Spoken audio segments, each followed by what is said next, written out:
think most of you have seen the announcement now that our sacristan, Emily Smith, is going to be the assistant head sacristan at Trinity Wall Street. We are not going to talk about Trinity Wall Street this morning. And before that, she was rector of a parish in the Bowery in New York, St. Mark's, which there are so many things you could say about St. Mark's, but it was W.H. Auden's parish. And so Winnie has all these great Auden stories that are still in the air there. Winnie's a remarkable speaker and thinker. If we forget to say it, I want to highlight it now. Great online content, videos, all the way through her writing. She's the author of a great little book called Church Meets World. But even more importantly,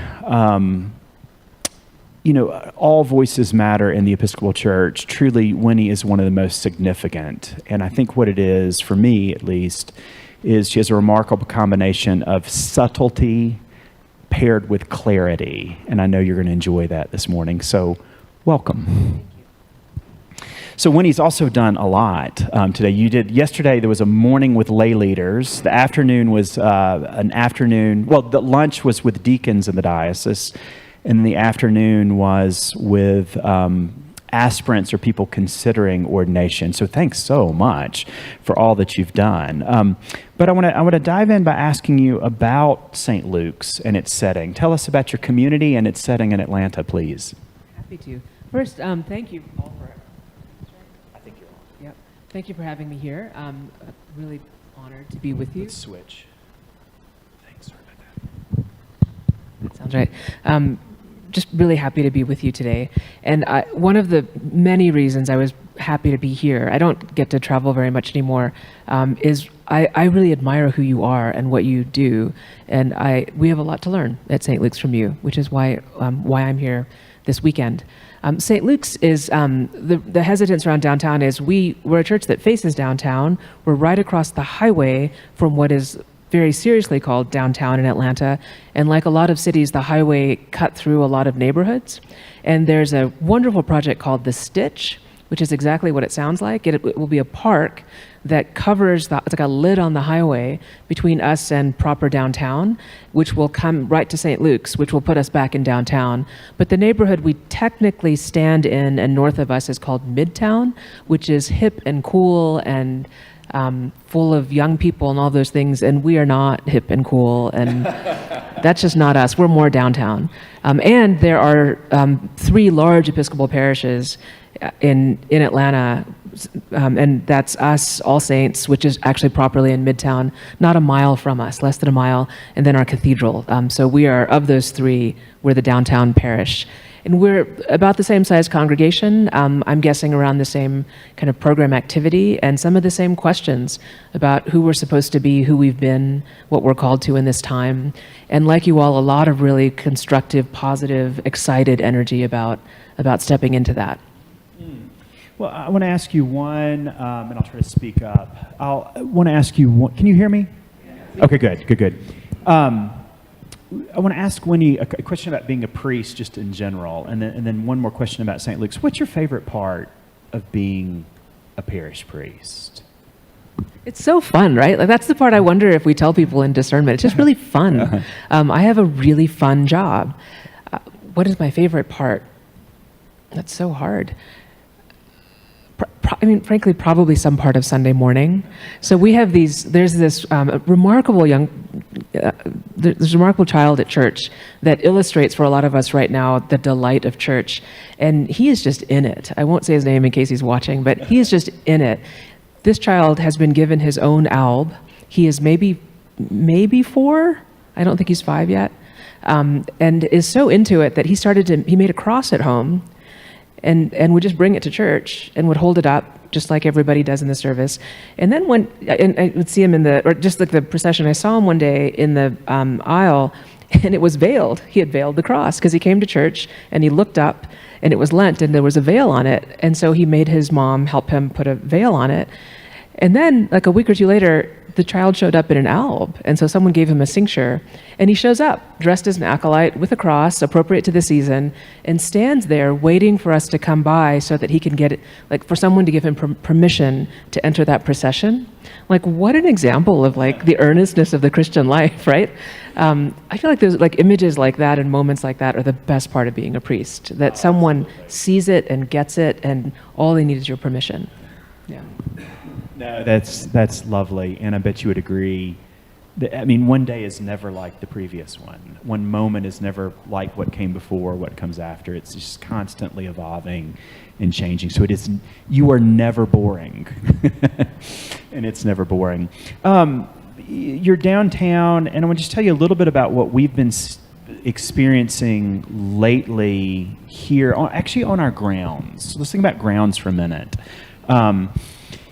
A huge piece of our ministry is inside, like this morning, and then an enormous part of it is outside. And the grounds of the campus are absolutely a part of, I don't want to overstate it, but a part of Christ's body and openness, and things go on inside that don't go on outside, and vice versa, right? So here's some things we've been seeing lately. One, there's a huge, and this is joyful, a huge uptick right now in the fall of requests from community partners to use our grounds or our buildings for projects. So to give one example, there have been some businesses, small businesses right here on 13th that have been on Saturdays using the parking lot here for a festival, basically.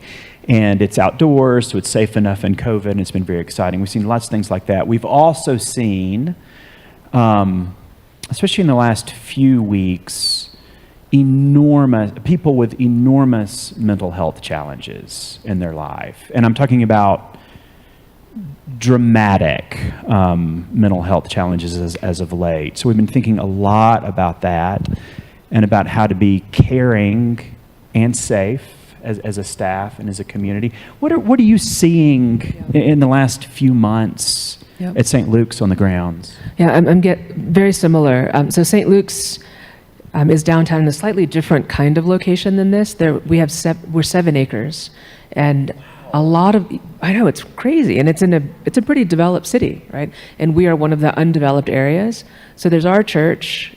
Within the fences of the church, there are a couple of parking lots on our side of Peachtree, and there's a park that is it's state property and MARTA property right next to our property that we take care of. It's right by the highway. You can imagine kind of what that means. And then across the street, across Peachtree from us, is basically a lot the same size that's all surface parking. That is not level, of course, because it's church, right? Just a hot mess of surface parking that's fenced in with some really great trees. And we're right by the highway. And because of the ministry of the church, because of this church's commitment to being downtown and the changes in downtown over the last 25, 30 years in Atlanta, I want to say 25 years ago, but it could have been longer, some of the women at church noticed that there were a lot of folks that were hungry around the church. So they literally went to the church kitchen, which was not very big at the time, like basically ladies from Buckhead, and started to make food. Just started to prepare food and serve people that were really having a tough time near the church or on the property of the church. Sorry to interrupt, Winnie, should you explain Buckhead really quickly? Yeah, so if there's Atlanta, those of you that are from Atlanta, I hear you, right? So there's Atlanta, downtown, midtown, and then north. And I describe where I live as Lower Buckhead. We're right across the bridge into Buckhead because we couldn't afford to live in Midtown. But Buckhead proper is just fancy. I think that's the right word for it. I mean, there are massive estates and exactly what you kind of imagine old Atlanta might have looked like. And those great old mansions that would have been downtown a couple of generations ago that have all been torn down, even around where we are. Those big estates are now all in Buckhead. So those are the really hot, desirable neighborhoods. I know our people were just intrigued to know about the ladies from Buckhead. That's why I ask. And I mean, I think that is an accurate description. They are ladies from Buckhead. Those same ladies from Buckhead were the people out in front of the church when the church first started to welcome the Pride Parade as it went by. And the story they tell is dressed to the nines, like society ladies, and with silver trays and glasses of water to hand to people as they went by in those early days of the parade when that was not done. So very St. Luke's, and they're still very proud of it. So at that time, when that church was, and those big old churches were the old families, right, of all across denominations in Atlanta, they started to feed people. And that grew into two things. One, the food bank, which the food bank in Atlanta is the model for food banking across the country. That was the original one. And that was a young man who's no longer young, who was interested in how we help in the city. And there's a great culture in Atlanta of because there's so much church, I think, of a cafe for people who are unhoused. There's a lot of people at St. Luke's met serving at this coffee shop that was just a couple of blocks away, or of figuring out how to make a food bank and how that would work. And that is it's a massive institution now. And this ministry that's now called Crossroads, that began with some women making lunch, serving it to people, that becoming more and more robust, the church renovating its parish hall and kitchen to accommodate that program, and then now it's moved on to another building on the site, and it's a wraparound services program for people that are unhoused. But what that's meant is, what started as, let's help some folks that we can see with really no capacity around it all, it's figured out, turned into people are around us that need a lot of help because we are the program in that neighborhood. And there's another program a block away over at All Saints called Midtown Assistance Center that's just moved there. But basically, the two Episcopal churches are drawing people to a neighborhood that is gentrified and gentrifying because of our programs. Which is a really interesting place to be. And so that is happening. And there was a shelter right next to us that was in a building we owned as well that's no longer there. But we really are a hub for folks that are in a lot of need, which means both that they're sometimes vulnerable and targeted there by people that target them, and also that they are sometimes in their worst shape right at our doorstep. And that, it's interesting, it's a load on our sextons and our security. It's just a lot of work. There definitely is bias around that, so we have work to do in that. It's a complicated conversation with our police, who are excellent right around us. We don't want people going to jail, but we also need to make sure that people aren't dealing on our sites or doing other things like that. And that is probably happening right now over in the park. And the fences weren't there 30 years ago. That was because of activity on the site. And this is, I think at times that has been community breaking, to figure out how to do this with compassion, to think about safety, and to reckon with this truth that in the end, none of us get to be any safer than our community. Like, we don't get to be any safer than the most vulnerable people in our community, which is frankly an easier thing to say than to know how to live with. So we're trying to be really honest about that.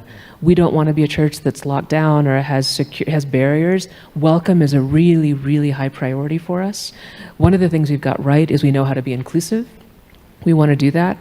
And so there's no interest in changing any of that. Yeah. And yet, it can't be that we just put that entire burden on our facility staff to make the church and the grounds look like what we'd like it to look like. And then in addition to that, we have a ministry called Church of the Common Ground in the diocese that is housed, the offices are housed at St. Luke's and their vans are at St. Luke's. And that's a congregation of people that are all outside, that are unhoused.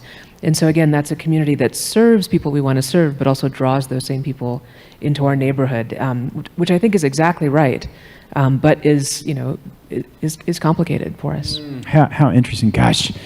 So just a couple of quick things on that, and we could talk for hours about this.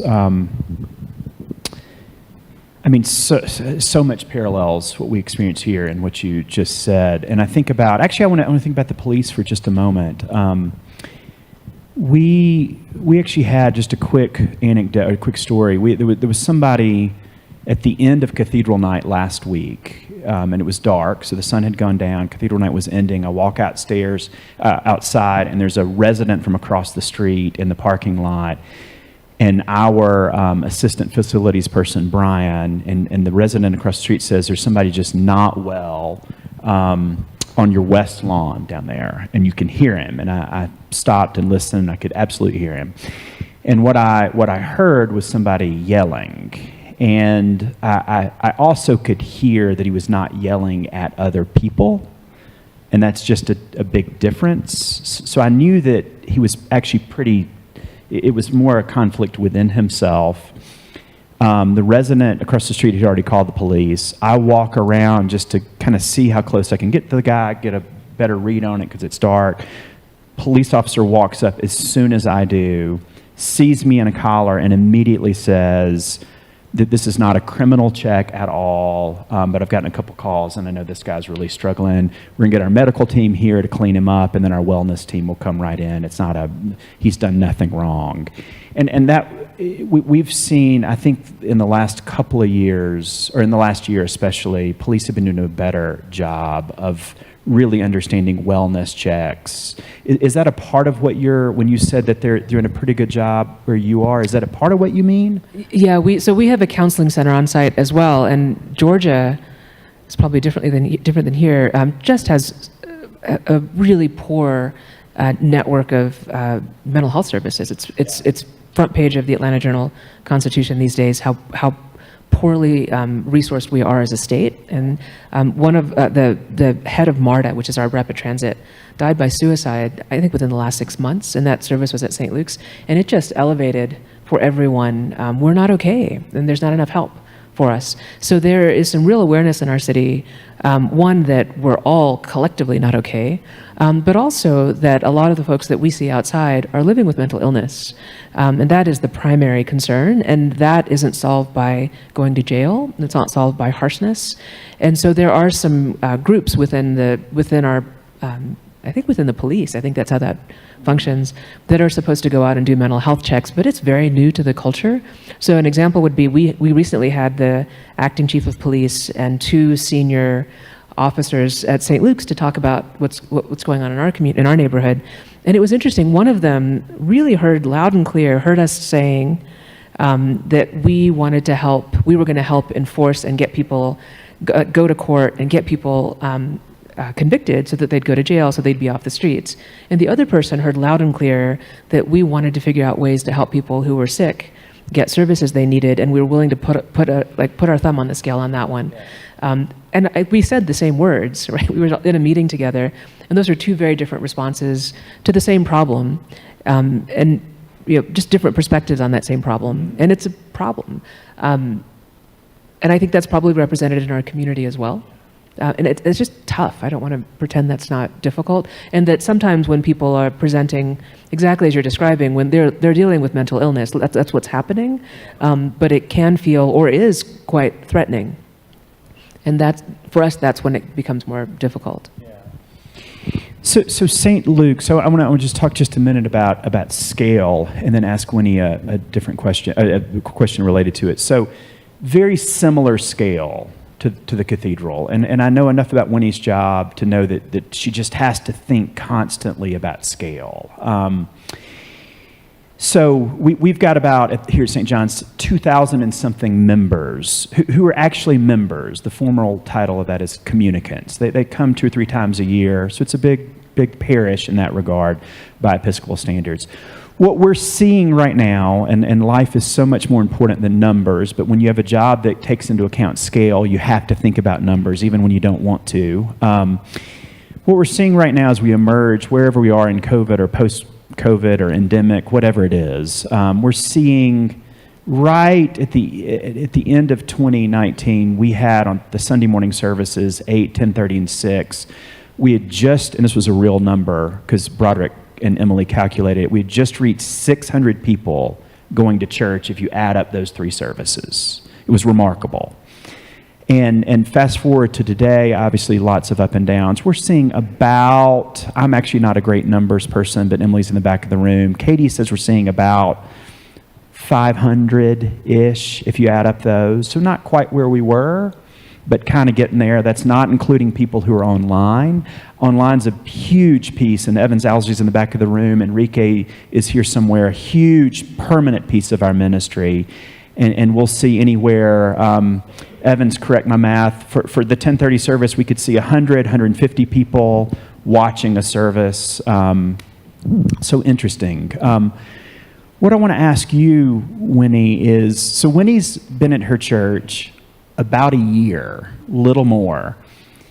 And I'm so jealous because the first year or two is really hard, but there's something called the new card, that you get to play in your first year or two. And I tried to play it in year 3, and people kept looking at me like, I think that card doesn't exist anymore. So you've still got it, and I don't, Winnie, and I want it so bad. So it truly might be too early. What are you, with the scale of St. Luke's, what works? And is it too early to see what the challenges are or not? So one, we are about the same size, but that's saying something here. I mean, I'm from, the West is a different place. I'm in the South. So the New South is not as churchy as the Old South, but it's still the South. And this church had been, they started, their interim period began a few months before the pandemic. So they've been hit hard. I can't imagine being an interim in a church at 3 months in and going online, which is what happened to them. It's a tough coming back in some ways. What's interesting about it, I guess, for me is the decisions you don't make in your first 2 years, even things like big changes, like service times, that kind of thing. We were forced to make immediately because they were online, and then they started to have a service, but it was one service. They were used to having 3. There were strong opinions about what the service should be. Right 1, right 2, EOW, more progressive. But there was only one service, right? And all those things had to be contained in that one, which was really great. And all the parts that everyone missed, both from when there was a rector, so before the interim, but also before there was a pandemic. And then the way the politics of the state of Georgia play out in our own community of masked, not masked, vaxxed, do we check for that? So I came in, I had enough sense to not try to make a move in 2020, but I didn't have enough sense not to try to make a move in 2021. So it was still, they had come back, they were in person, but they weren't sure. And a lot of people were still at home. Everybody was masked in church. And overwhelmingly, the folks of color, folks that were not white, were not coming to church in person. And that was intense to experience in your church community. And that was happening in the city as well, because the hit in the Black community in particular in Atlanta was so serious, and people were really sick and dying. And so that played out in our community, which was very, very hard to figure out what to do with, right? How are you fair if some people can come in and some can't? So I have to say, I felt like my new person card got wasted on a really traumatic year. So we've come back to 3 services in the morning and one in the evening, 2 times a month, and we'll get to that to every Sunday. We're not quite there, but our numbers are surprising to me. And I'm very much a depth person. If you had asked me this 5 years ago, like, what are we doing together? Who are we? Mission, right? And now I'm like, exactly how many people were at 9 I want to know. And I notice as I'm walking in, and I'm surprised at myself for noticing. And it's because it's sad to be in a big building that, and with all the energy of that community, it feels sad for it not to be packed. And part of what I'm carrying is, like, there was another surge before Christmas in Atlanta. It was dangerous to come out, so people didn't. I've never been to a Christmas service like that. I mean, you could have gone all online, except that part of the encouragement that we've needed in the community is we need to be at that altar. Like, we need to be leading from the church, but it might mean that people won't be in the church, which has been tough. But our numbers are comparable to yours. So we might see, like 300-400 people on a Sunday morning, and then we have about the same online. But like you, we can seat a lot more than that. So it's great. It's great to see people. But there's definitely a sense that we're not where we're supposed to be. But I don't know if we can be anywhere different right now. And I'm guessing you're all having the same experience.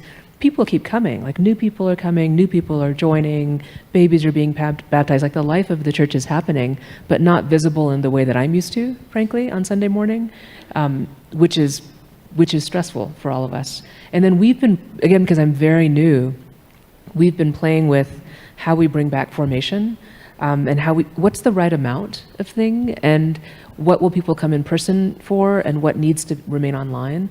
And we've done the things that you usually do, but I'm frankly just too new to know even how to make sense of what people are saying. So again, it feels like the newness is being wasted on like the kind of the franticness of we've got to come back. And this very sweet, this is just sweet about this church. We'll have hundreds of people in church, which is a rarity these days. And they'll say with all sincerity, well, we've read the church is dying, so how are we planning for that? I'm like, God bless you, you're not dying. There's nothing about this community that's dying. And it's almost a countercultural story to tell and to believe. Fascinating, just fascinating. Thank you for all of that.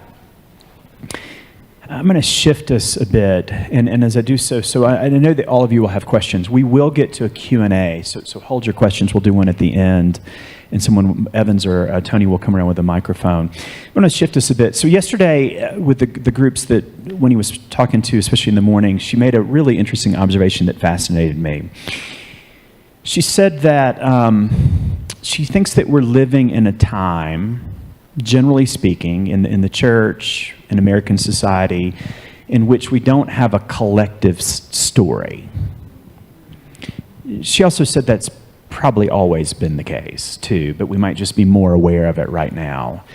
And I think there's a lot of truth in that observation, and I would love just to hear you say more about that, and that, especially that bit about how you did a great job of talking about how it's not we know our political convictions, so it's not that, but it's just a collective story that includes that and more. What do you mean by all of that? What are you sensing? Yeah, so I moved to Atlanta a year ago after having lived in New York City for 20 years. And I lived in Atlanta in 1989 and 90. So I'd been there before. I grew up in Dallas, so I kind of know that part of the country.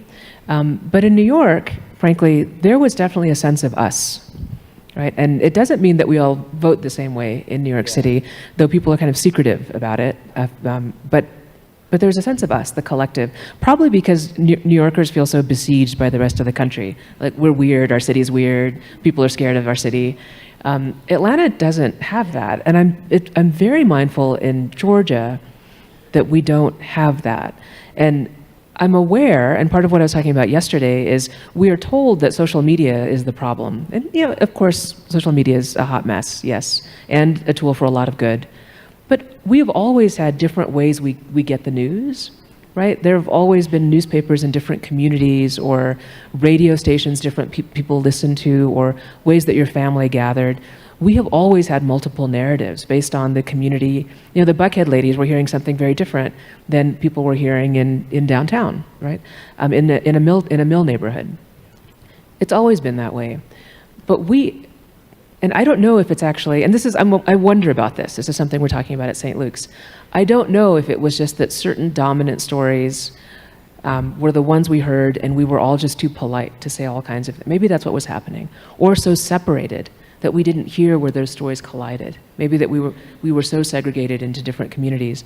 But you can feel it now, how different the narratives are that we have. Right? And you can hear how it pits us against one another. Like, what is your starting point? And if it's different than mine, how do we even begin the conversation? Right? How do you stand in a pulpit and say something that doesn't shut people down immediately if you speak truthfully about what you think are the most important issues of our time? So one of the reasons I've started to think about this, I've been thinking about it for a while because I'm in Georgia, but recently someone said to me, and then a number of people said it to me afterwards, that if you say the word vote, Winnie, in the pulpit, that is partisan. And I really had to do I think I know what you mean. And so then they clarified what they meant. And so I asked somebody else about it who has a very different political perspective, and they're like, oh yeah, that absolutely supports one side if you talk about voting. And then a couple of more people did. I had a moment of like, oh my God, I need to go back to New York. I don't know how to, I'm 50. I can't restart every thought process I've ever had about public life. But what an interesting moment, right? And what it made me think is, my first thought was, oh, right, a lot of the civil rights movement was about access to the vote for Black people in the South.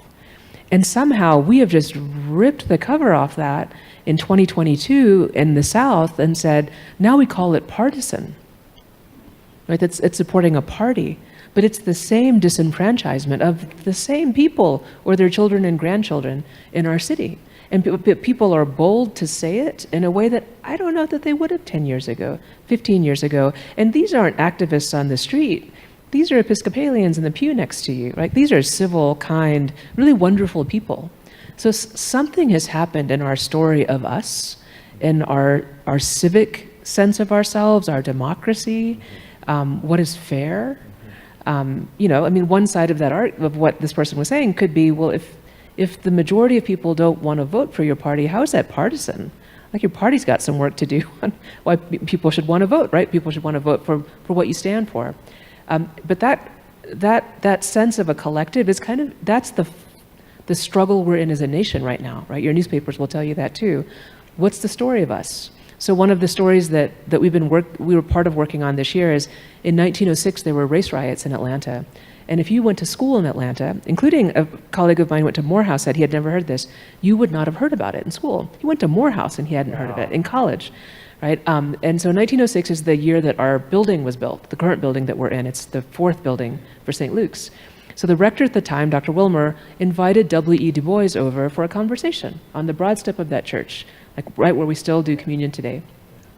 And it is the transcript of that conversation is just embarrassing. You know, like you want to say he's a product of his time, but he also had the same newspapers that Mr. Du Bois had, right? He had the community. Du Bois came from a mile away. It was right there. You could point to it, right? These were people living right next to each other who experienced this riot of, the way it's written now, history tells us it was like a whole community riled up of white men because the newspaper had run, the white newspaper, the AJC, the Atlanta Journal-Constitution, had run articles for a couple of weeks that there were attacks on white women by Black men. None of that there's no proof of any of that at this point. And there was a political campaign going on at the time. And it got people to vote. And the people that were, one of the candidates was an editor of the Atlanta Journal-Constitution. Like, it was intentionally provocative to get votes for one person. I know, every time I say it, I have to promise, I'm not talking about our politics today. 1906. This is 1906. But as we told the story, I had to keep reiterating what time frame and what election I was talking about, because it was completely false. And as you hear about false news, it was false. It's not an innovation. So clearly there are these parallel narratives and parallel communities. What was different at the time is St. Luke's would have only had people for whom Dr. Wilmer inviting Mr. Du Bois over was far too liberal. It was a community of like-minded people that read the same paper, probably frankly from Buckhead, and read it and thought, oh, look at these horrible things happening.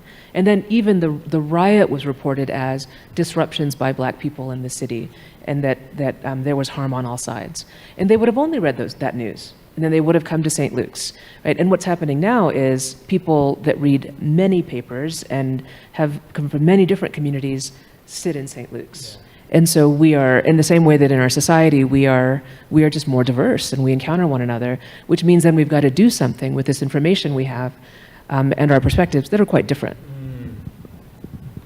So you've named the absence of that collective story. I wonder, and I want to see if I can cue this up for a minute because I'm thinking on my toes, but I wonder if a part of the problem is also an absence of enough room for individual stories. So let's think for a moment. So think about just one of the many evils of white supremacy that creates slavery is clearly depersonalization. You have a slave, and the story and the humanity doesn't matter because you get the labor. But if you back up from that a minute, that ideology is still with us. Think about when you, or just, in the most basic sense, checking out with a cashier at the grocery line, you might just want to get your bill quickly and get that done and get out of there.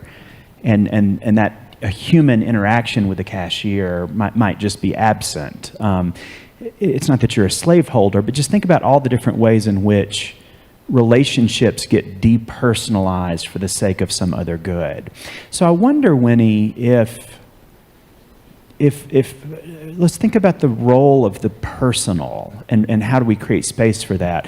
When I hear people give like very personal narratives, sometimes it works really gracefully, and then sometimes I can hear either in myself or others a thought like, I'm not your therapist, and I hope you get one soon, you know?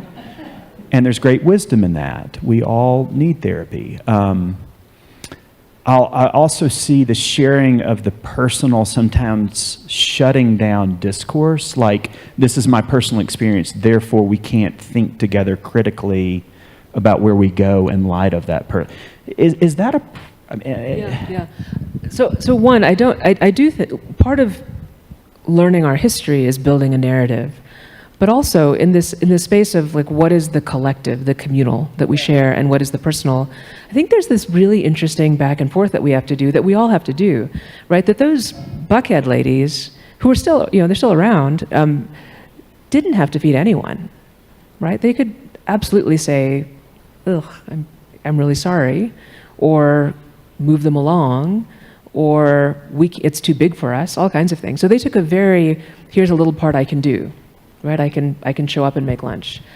That's a big part of what church life is, isn't it? I mean, in some ways it's why we're so messy, but it's why we're so great, right? Like if we decide like, that guy keeps showing up on our property and he's shouting at the tree, but he's not harming anybody, we can stay in relationship with him for as long as, we can do that. We know we get to be personal here, right? I get to sit next to someone with whom I just profoundly disagree about how the world works, but we're gonna go eat Indian food together.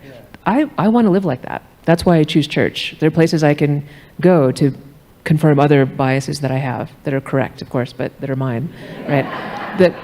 But I think that part of what we get to do in church is, kind of what I was trying to do in my sermon is, there is this, you can believe there's a way the world works. There's some systems out there. And you can face the person right in front of you. And how do you get that balance right? That none of us are completely defined by the way the world works, right? My parents are immigrants. I grew up in Dallas. You could make some huge assumptions about my growing up. It was delightful and hilarious. And I wasn't, it had I think Broderick talks a lot about this. There was just a lot of fun in my growing up. It wasn't bleak. Our departure from India wasn't horrible. It needed to happen. Right? That there's just complexity in all of our lives. In someone's life who, like on the surface, might look so simple, and like the Buckhead ladies, right? Like just enormous privilege, so complex. Right? I can't know all the struggles of their individual life. So I want both to understand these systems that we work within, and I would say our faith is one of those, right? And how that all works. And these people that we are, that I would assume I'd have to have a lot of curiosity to really know you, right? And not assume that we all just fit in our piles and we're doing our good deeds by meeting people from the different areas, but that we actually choose to be in community together. Okay, do you see why I said she's subtle and clear simultaneously? Isn't it just wonderful? I'm so grateful, Winnie. I want to shift again, and then we will have the Q&A in view. So you and I are supposed to know a thing or two about God, so why don't we talk about God?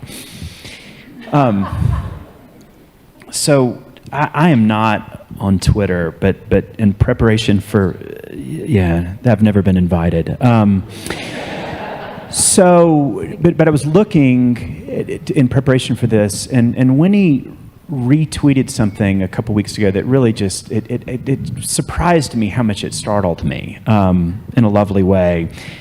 She retweeted something from Evolving Faith, and the tweet she retweeted was Evolving Faith that said, "If we are courageous enough to ask God, do you like me? The answer we will find won't shock us, it'll save us, and it'll in turn save the world." And then Winnie did this lovely little parentheses. I happen to love parentheses, and it was right below it, and it said, "Does that make all of you weep?" And it was just the sweetest thing. I vividly remember in junior high, the first time I asked someone, "Do you like me. So I totally knew what you were doing with this.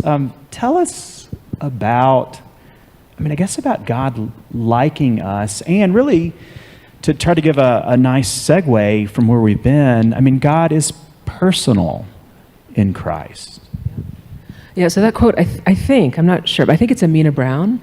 So she was one of the speakers at Evolving Faith, and had this and Evolving Faith is an amazing conference that happens every year. Sarah Bessey and Jeff Chu put it on, and the audience, their kind of target audience is evangelicals leaving kind of fundamentalist backgrounds and figuring out what their next stage is. Often, frankly, it's the Episcopal Church, right? So I think I go as the really boring mainline person. I don't have that story of coming out of evangelicalism. I'm just an Episcopalian. And so the story she tells, she's a black woman, is, and this presentation is, she grew up in the church. Jesus loves me, right? Talked about God loves me, know that part. But everywhere I look, the images of who God is and who your people are and what they say, it makes me wonder if God likes me, like this me in this body in this life. And at first, so I listened to the first time she said it. It's like, it's kind of interesting. But then as she kept going, I was like, holy God, how profound is that about what our images are, who is in our church, who we see, what you see when you look up at the wall and we say God is with us, who our leaders are, what our language is. And she was talking about everything from body size and ableism and what does God like? What does God privilege? And of course she comes around to all these things that we muddle around with are not what God is. But wow, did she drive it home that we are the people that represent what God is to most people.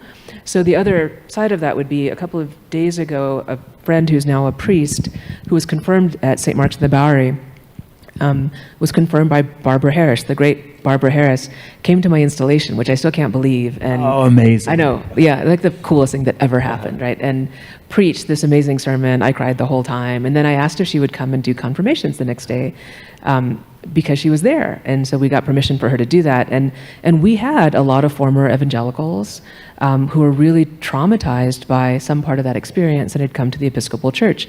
So this is a really inclusive, warm, welcoming community, recognizing that there's some real fragility around this. So there's Barbara. And, as the first woman bishop in the Anglican Communion, a black woman, very small, felt small to me. I'm not very tall, and frail in these beautiful vestments, this beautiful blue, confirming people. And I'm standing right next to it, and she shared this picture, and it's her kneeling, being confirmed, and I'm behind her, and all of us look startled. And my mother is off in the corner of that picture, literally looking startled, like representing all of us. Because Barbara, when she would say the prayer of confirmation, would take her hand, her little frail hand, and put it on the person's face, like a grandmother. It was so tender. And so we were all, when we all said afterwards, we all just wanted to get in line and get confirmed as well, right? But she captured this moment of just this woman's face on her hand. It's like whether we mean to or not, we in the church, all of you, represent what God is like, to people out there. And what an awesome and beautiful responsibility, right? Yeah, it is. So just quickly, the best of the Episcopal Church are these stories and these people. We're not a church driven by ideas. It's all these experiences and all these people. And so I can't resist just telling you a very quick story. When Bishop Kim was consecrated here at the cathedral in 2019, Barbara Harris came, and I'd never been around her. And it was just amazing.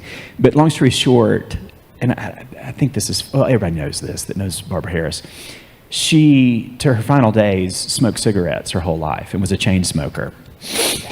And Katie, I think, has this picture. At the end of the consecration, all the bishops, the bishops, and they were all lined up for a photograph of just the bishops on the front steps of the cathedral. And Katie has the picture. Barbara has already lit the cigarette, and her hand, she put it behind her back for the photograph. But it's a spectacular picture. So God rest her soul. I have like 18 more questions, but I've been so selfish. So Tony, let's open it up for Q&A. We've got about 10 minutes, and please, if you'll raise your hand, and even if you're just in line, go ahead and raise your hand so we can see you, and Tony can spot you for the next question.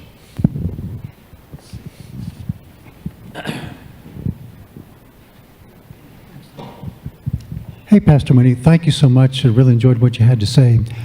Could you elaborate a little more about what I perceive to be flack you've been getting when you want to mention vote from the pulpit?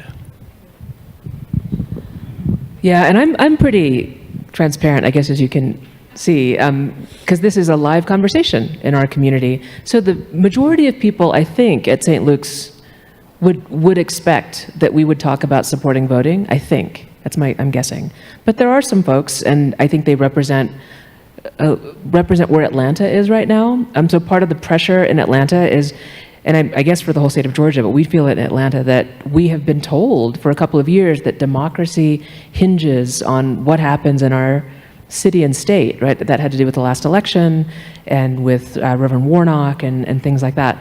And it's just a lot of pressure. And so some people absolutely perceive that as partisan pressure. And what at least one person was telling me is, if you get out the vote and you stand in the pulpit and say, we're going to help drive people to the souls to the polls, is what we call it, in the South, and help people to register, that more Democrats will vote, more black people will vote, and that is partisan. That's what I'm being told. Now, that might be the case. I don't think that is assumed in getting out the vote, frankly. It's not, there's nothing wrong with a Republican brain. A Republican knows how to vote, right? And so I see how they've reached that conclusion. I respect that. I don't agree. But the truth is, right, this is church. If that is what people think, I can't just stand up and say, from a pulpit, you're wrong. I have found that not to be effective. That's kind of right up there with your parent just saying you're wrong, which is going to convince you that you're right, no matter what it is that you think. And so how do we start from where some people in our community are in a respectful way and still hold up our civic values? And you don't always have to hold up civic values in church, but there are times that you do. And I actually think democratic values like a free press and voting are collective values that a church should be able to stand up for and speak to. And I frankly never thought I'd have to think carefully about how to do that. And I find that's at least where I am.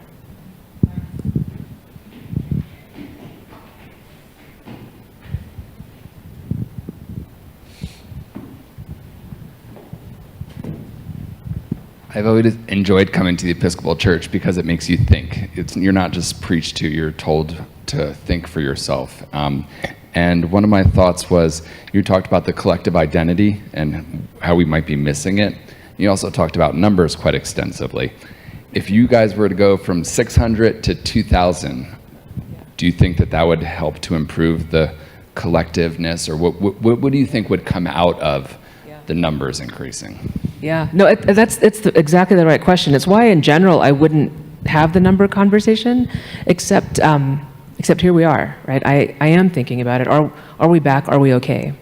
And probably like you all, and I think this has happened all over the country, our stewardship is fine. Like that, that's not where we've taken the hit. It's that we don't see people. And what a strange thing. Like our memory of ourselves, and now it's me too from this year in, is that we are a bunch of people that like each other and want to be together and are warm and kind, and that has to do with being together. My sense of why I would like us to be more, and I have been thinking about this because I'm a little bit stressed that I feel the numbers, is there's a really high, so we just did our core values. Inclusiveness was first. Open to change was second. I'm so proud of that. I've never heard of that as a core value. And I hope I'm as open as they are, because that's amazing. But inclusiveness, and they really mean that. They expect to be as diverse as their friendship groups and their neighborhoods and their kids' schools, and we're not. And so if we were to be more in person, truthfully, what we would see is more of that diversity represented, and we don't see it right now, which is frightening to all of us. And if we're really being who we're supposed to be, and the city of Atlanta is majority black, we would look different than we look on Sunday, and some of that is already within our membership. It's just, that's not who's coming to church. And then some of that isn't. And the problem is if that's what we look like on Sunday is what gives permission for new people to attend.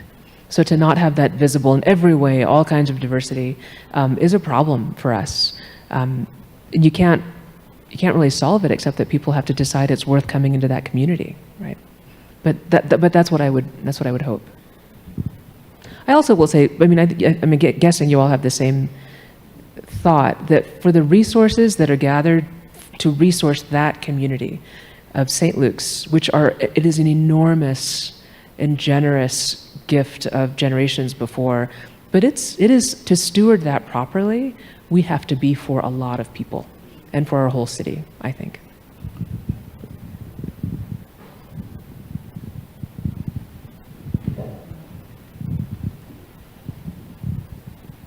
Thank you. Thank you so much for your words and everything you bring to us.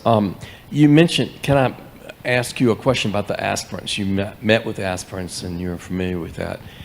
What on earth are they talking about? And what is their motivation now to enter the ministry? So I think that what they're thinking and what they're talking about may be the bellwether of what's to come, hopefully. One, you all have remarkable aspirants. Like, give thanks to God and support them. They're remarkable, the ones I met. And very clearly, what I heard from the few people I got to talk to is they are asking how they bring all of their gifts and skills and passions to the church, which is interesting because I remember going through the ordination process, and one of the first interview questions I got, which I still can't answer, from a priest was, you're a good writer. Why would you want to be a priest? And he wasn't being funny. Yeah. I was like, I thought that could work together. But it was an awful, I don't know what he was thinking. Basically, he was sort of saying you could do something else. And what I loved about the aspirants I got to meet is they were talking about what they do now and what they're passionate about, what their sense of their own personal mission and gifts are, and they were not talking about putting those away to be in the church. They were thinking hard about how that could be used, and they were assuming that if they were to follow this vocation, it would be because those gifts could be used in this ministry, which I just thought was remarkable and a tribute to who you all are. So I think there's time for one more. Yes, Susan. You mentioned the collective narrative, and I'm wondering what you see as the role of the church in developing that or building a collective narrative. So I've been spending a lot of time thinking about this, and it's why I hope we can all be friends, because I do think we're very similar institutions and thinking about the same questions. And I don't think these are easy answers at all. I can say short words that kind of answer the question, but they're complicated, right? How we develop our histories, what histories we tell, what very local stories we tell. I think it's really important, like how we raise up story, what we memorialize in our spaces, what we give ourselves permission to be in conversation about, how we figure out how we are in community and conversation together, because we can do a lot of research and we're still going to miss a really important story that someone's going to come into your community and tell you, this is the story of my family, right, or of who my people are, something like that. And so this being together and finding a different lane of conversation, and by that, for me, I don't mean finding a center. I mean different. Like that might be higher, it might be lower, it might be rooting, it might be aspirational, but a really different way to talk about who we are together that isn't dismissive or erasing of anyone and has some real spaciousness, and I kind of joke about this in my sermon, and frankly some humility, right? Some real capacity for modesty and humility, that there can be more and more and more to our story, and that gives us capacity for a richer future. But I want to be clear, I don't know how to do that. But I feel like that's what we're supposed to be doing.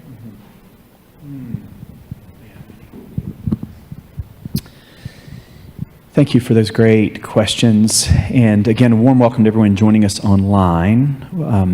The service of Holy Eucharist with Winnie preaching, for those who are online, begins at 10:30 a.m. at sjcathedral.org. And last but not least, please join me in thanking Winnie for this conversation.